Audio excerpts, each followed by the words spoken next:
everyone. This is Coffee with the Founder. I'm Beck Bamberger, and I talk to founders all the time, but I wanted a version and a way to just chat with founders on deeper stuff, not just like your term sheet or what drives you crazy about venture capitalists or whatever, but more getting in the weeds, but like a little like coffee level. We don't need to get crazy. This is not crazy.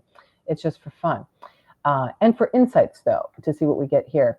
With us today from Connecticut is Michelle Volberg. She's the CEO and the founder of Twill, which is an HR venture-backed platform, of course, that's connecting top talent to great jobs, but via referrals, trusted referrals. And isn't that the name of the game? Because how do you get a job in this day and age, Michelle, with bots and everything else and applications? So thank you for being here. Are you drinking any coffee? It's kind of late over there. I'm always drinking coffee. Oh, okay, perfect. You know what I'm finding is a lot of founders are like, yep, it's 3 o'clock. Guess what? I'm still going. So excellent. Excellent. And give us a little, give us the 60-second of Twill. The 60 seconds. Sure. Why are you doing it? So Twill is a marketplace. It's a platform connecting thousands of engineers, product leaders, salespeople, marketing execs, ops professionals, anyone within tech to log in, refer people that they know or have worked with for tech jobs, ranging from startups to world-class companies like Google, and get paid 5K to 25K every single time someone that they refer gets hired. Mm. So what I love about this is you've solved a bit of that. Well, why am I going to spend any time just, saying yay about my friend, which is great. Like you want to refer, you want to help, but we only have only so many resources and time and things a day. So you instead of that, the recruiter, you're like, hey, no, it's going to go to you. Exactly. And people have been doing this for decades, right? This is not a new behavior that we're teaching. We're simply monetizing a universal behavior that's been done for centuries. Mm-hmm. Think about how many people you've personally recommended for a job, or when you were Michelle. asked for a referral, and how much you could have been paid if you did it through Twill. Think about that. Michelle, this is one of my things. I get lots of people, lots of jobs. You should be paid for it. It's universal getting paid, but in the universe. But wow, imagine this. Imagine this. People have left, hundreds of thousands, potentially millions of dollars on the table. You know what I see too, long range for you is like you have the super referrers, the super connects, and they're just like, yeah, I made 250K. We have people that are replacing their W-2 full-time day jobs to simply recruit on Twill on the side, and it's becoming like this massive side hustle. And that's a good side hustle. Yeah, I mean, you can do it from anywhere in the world on your own schedule. You report to no one, and you make a ton of money. Isn't it like it's just a digitalized being a headhunter, but you just are using it, you're Uber connected. Okay, here's my person. I'm kind of an influencer in a way. It is kind of like mirroring, merging all of these things. Mm-hmm. And I'm only repping people I know and I could vouch for. So unlike headhunting, where it's like, oh my God, let me try to find 1,800 people that fit this on LinkedIn. Like you're using your people, Ooh, very exciting. Very exciting. What's exciting to you these days? Not in the sense of like, oh, building this company, but like you, Michelle. I think working with my team has been the most fun experience I've had so far building Twill. Because when you start a company, like you have your tech startup, you think so much about external things like fundraising, customers, clients, press, people, anyone that you have sort of like some relationship with externally. But working with my team has been the most meaningful and significant part of Twill, which I don't know that I was expecting to happen once I closed my round and was able to hire. I didn't know that was going to happen. And I think I got really lucky by finding our founding team members in product, community, and talent ops who are just super significant to the success of our company. I am glad you mentioned this because I talk a lot about this at BAM and just in general of just whom you work with is so important. And we spend so much time at work And Yeah. is it not the biggest gift you can give yourself as a founder to surround yourself with, because you're in charge of it, people that you really enjoy working with? It really is. Because then it's fun. It's really fun to do stuff with people you're like, I really like you. It's so fun. We at Twill, we say that we have a weekly cry session, and it's not like tears of sadness. It's like there is a time when we're laughing so hard that we start crying at least once a week. And I love that. Yeah, it's how big is the team right now, by the way? We're a team of 7. Okay, yeah. So of course you're all really close. Yeah. Oh yeah. Oh yeah. And all remote in office? What are we doing? Yeah, we're all remote. We've got team members really across the U.S. completely. In West Coast. Remote too. Mm-hmm. Yep, Midwest. It's great. There's no reason why you can't be remote. I know, Michelle. This is the key. This is why it's killing me. Well, not killing me, but how interesting to see where people are mandating a 5-day. I'm like, how long is that going to last? You were going to say? We see it a lot with several of our companies that, the customers that hire Twill. I'll say the norm that we're seeing and what's happening more frequently is a hybrid approach where it's like they want someone in the office 3 days a week and then some flexibility. And we're seeing, job seekers be okay with that. It's when you say you need to be in the office 5 days a week that tends to decrease your candidate pool. Yeah. Yeah. So much time is spent going to work and back for a lot of people. So I can't imagine. To do that.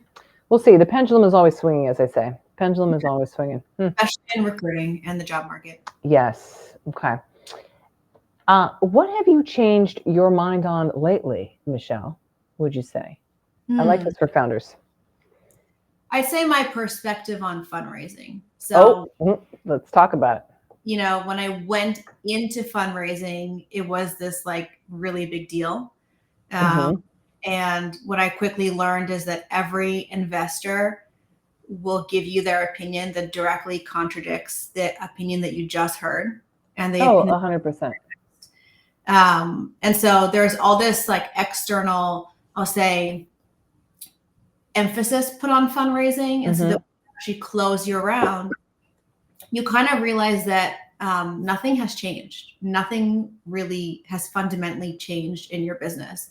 And so you are just given this sort of fuel to build your business. And, fundraising definitely is a milestone, and I think it should be celebrated, but it's not the end of anything. It's just the beginning of launching your company. I think a lot of founders put a lot of emphasis on fundraising.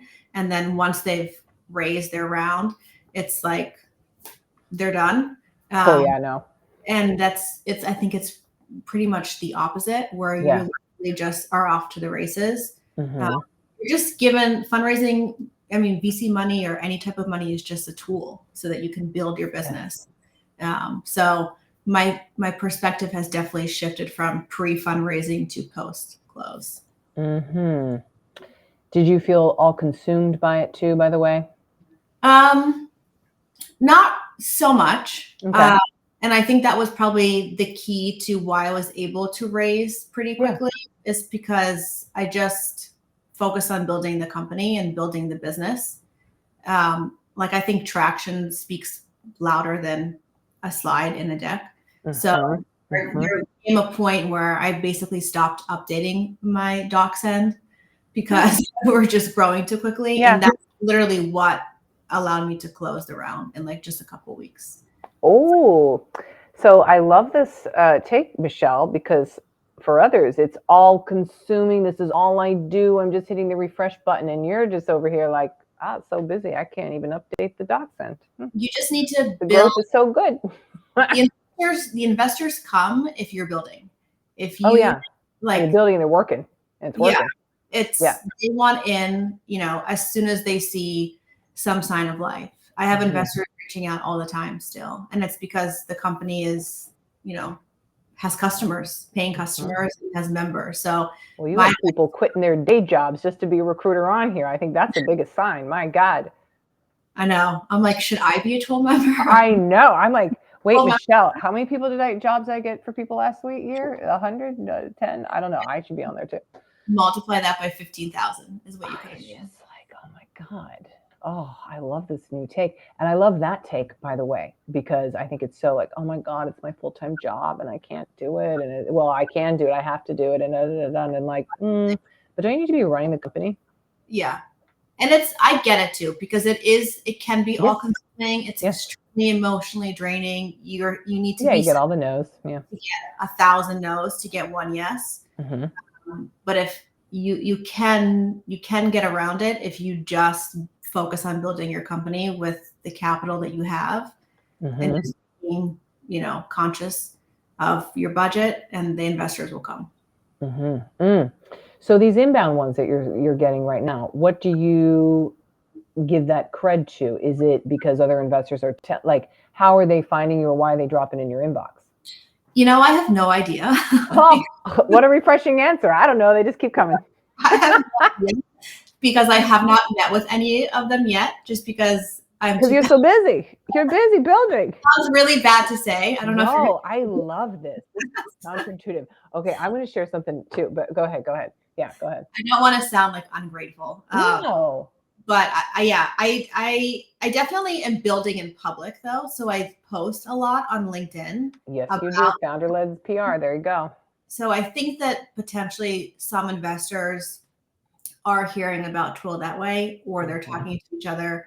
I have no idea. Honestly, every single time I talk to someone, investor or not, and they know about Twill, it's a very surreal moment for me. I'm like, you're not my cousin. I didn't like spam you my website. How do you know about this company? So. Okay, well, you got to be asking them now. Yeah, we were on a call yesterday with like an event planner at a hotel, because we're throwing an event with Carta.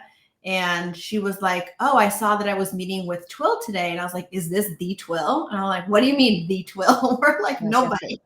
Yeah. So it's very cool. I love that. It's working. Oh, Michelle, counterintuitive.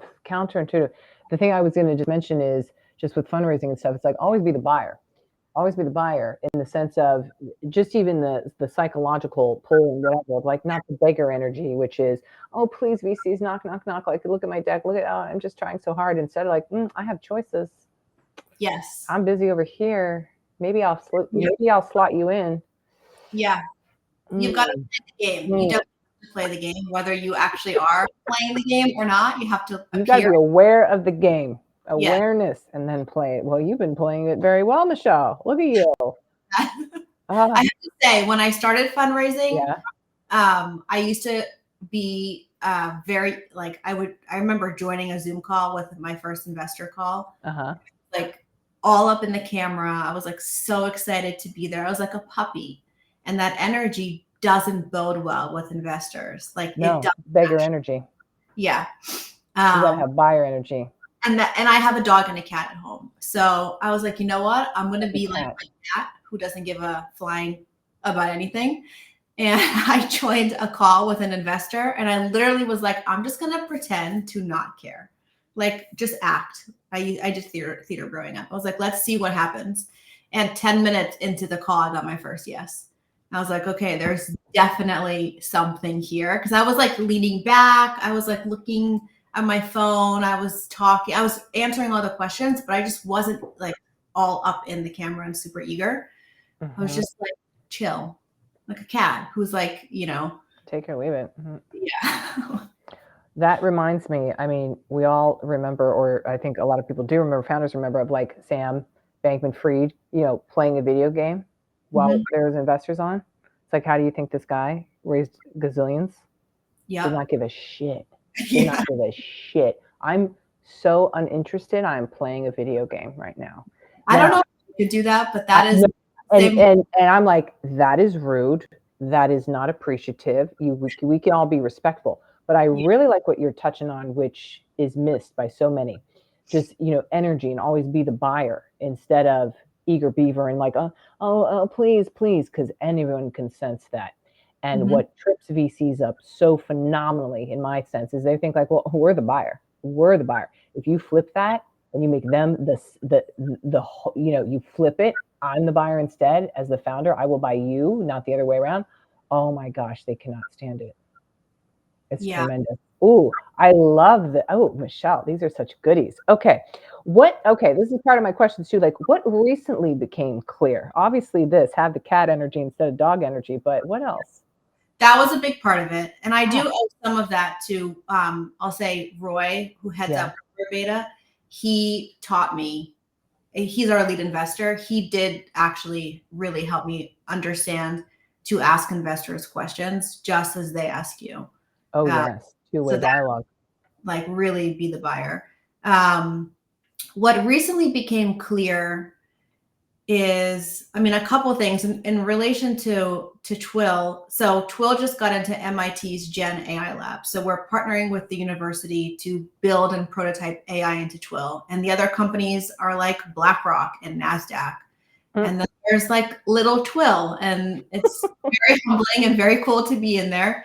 And so we've been doing a lot with the students there, the grad students. And I think, you know, what really became clear to me is my conviction in that Twill will always be a people first company, because we're in the business of people getting hired and we're not sending out AI bots to get hired. So we'll be enabled by AI, and we'll absolutely use machine learning in our platform, already are, but we will never be, and I never want us to be identified as an AI company, because we're in the people hiring business. Like, we shouldn't be an AI company. So that really, really became clear to me that AI can help us a lot, Oh, yeah. but we'll never be an AI company, and I don't want to be. Yeah.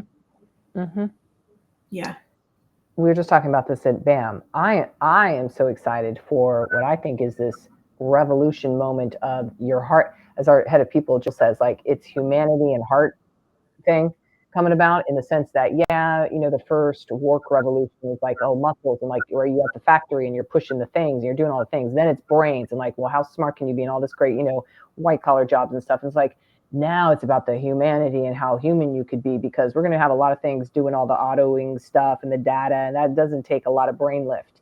So now, how human can you be? How relationship? How's the EQ? Yeah.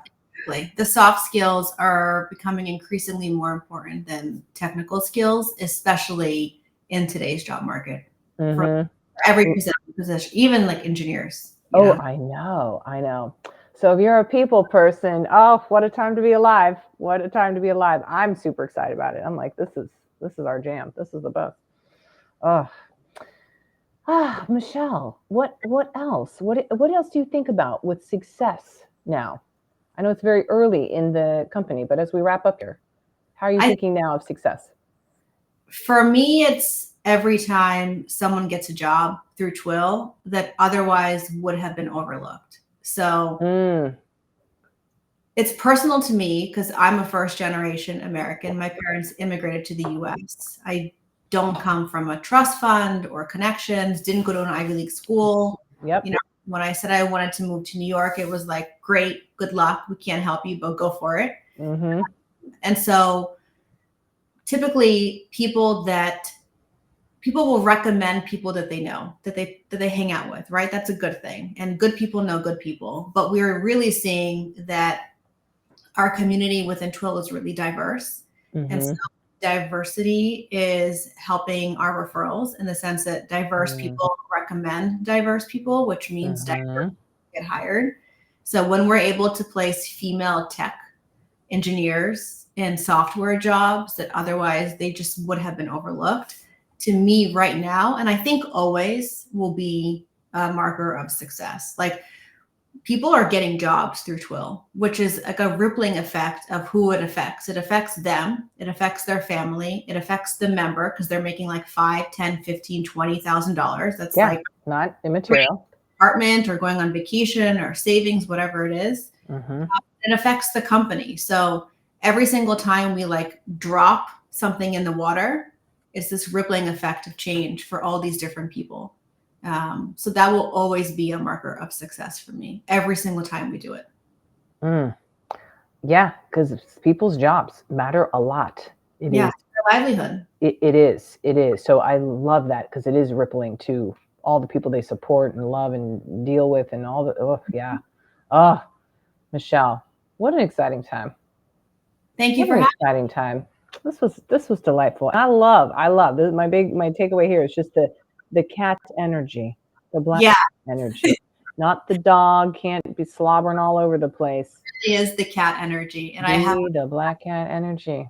yeah, Mm. I one day I'll come out with a book about how to fundraise like a cat because I think so. I that's think so. Michelle Volberg, CEO, founder of Twill. Thank you, Michelle. I can't wait to hear when Twill is not a little thing, as you're saying. yeah, me too. It'll be the Airbnb one day. Oh, kind of like me. Yeah, people are going to be making money on getting people jobs. Oh my God, how exciting. Oh, thank you, Michelle. Thank you.